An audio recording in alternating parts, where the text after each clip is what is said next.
हवलदार Ranveer Singh 1 inch अपने post से नहीं हिला, जबकि उसका पूरा सेक्शन साफ हो गया था। आज भी उनके लिए रेजिमेंटल ऑनर से बड़ा और कुछ नहीं।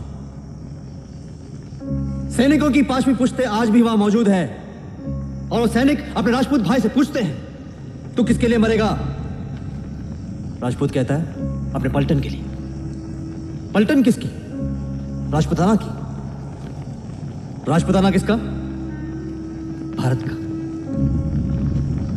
और ये भारत क्या करेगा तुम्हारे लिए? जब से ये प्रजातंत्र आया है ना, हमारे साथ सिर्फ धोखा हुआ है। सरदार वल्लभ भाई पटेल ने हमसे अपील की थी, इधर आ। 1 इंडिया, एक भारत के लिए अपने राज्य त्याग तो हमने त्याग दिया। उन्होंने पैसे मांगे, हमने अपना खजाना खाली कर दिया। 1 इंडिया, एक भारत के लिए। कहां है ये एक भारत? डेमोक्रेसी के इतने साल बाद भी ये हाल है कि कोई वोट नहीं डालना चाहता। अपने घर की जमीन को अपना देश बनाकर बैठे हुए लोग। एक सरकार मेजॉरिटी में नहीं आ पा रही। अरे हमारी परंपरा है ना, हजारों सालों की थी, और जब छीनी थी इन लोगों ने तब भी इनसे अच्छी थी। डेमोक्रेसी के नाम पर हमसे पावर छीनकर खुद वो कर रहे हैं, जिसका आरोप इन लोगों ने हम पे लगाया था। फिर भी पटियाला रिपोर्ट में सिर्फ हमारी खामियां, हमारी गलतियां लिखी गई थी और कुछ नहीं। अरे इनकी तो एक चीज नहीं है जो साफ है।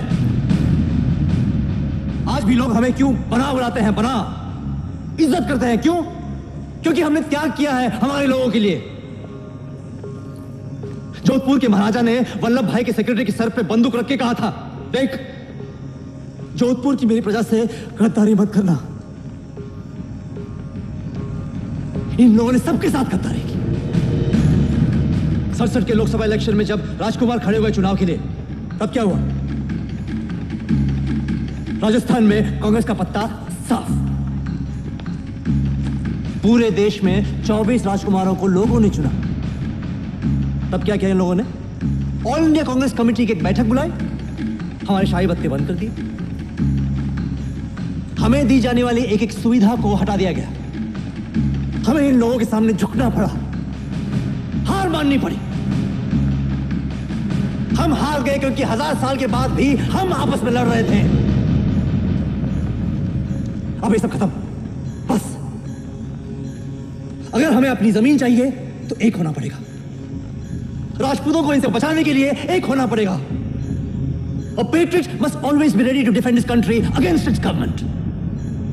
जंग छेड़नी है हमें, आजादी की जंग, अपनी जमीन की जंग।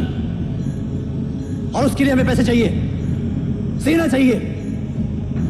सबसे महत्वपूर्ण बात, आपको अपना खून बहाना पड़ेगा। जो आप अपना खून बहाने के लिए तैयार नहीं है तो सपना देखना बंद करो, ये साकार नहीं होगा।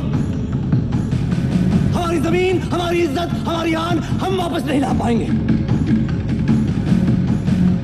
और अगर आप एक होने के लिए तैयार हैं, अपना खून बहाने के लिए तैयार हैं, तो एक साथ एक आवाज में बोलिए, वीर भोगे वसुंधरा,